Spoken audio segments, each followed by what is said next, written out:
Sa iba pang balita, dinumog naman ng fans ang parada ng mga artistang kalahok sa taunang Metro Manila Film Festival sa pangunguna ng Metro Manila Development Authority.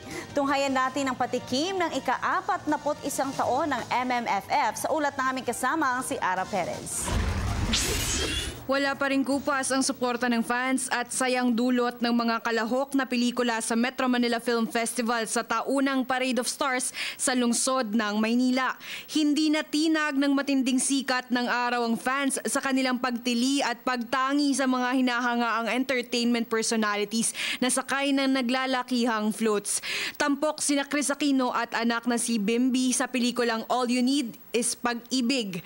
Ang breakthrough stars naman na sina Alden Richards at Maine Mendoza kasama ang mga batikang sina Vic Soto at Ay de las Alas ang bida sa pelikulang My Bebe Love. Pambato naman ang pelikulang Beauty and the Bestie ang love team ni na James Reid at Nadine Lustre at komedyanteng si Vice Ganda at leading man Coco Martin. Bida naman si John Lloyd Cruz sa pelikulang Honor Thy Father na una nang nakatanggap ng papuri mula sa mga kritiko. Kinagiliwan din ng fans ang mga artista ng mga pelikulang Walang Forever, Nilalang, Haunted Mansion at Buy Now, Die Later.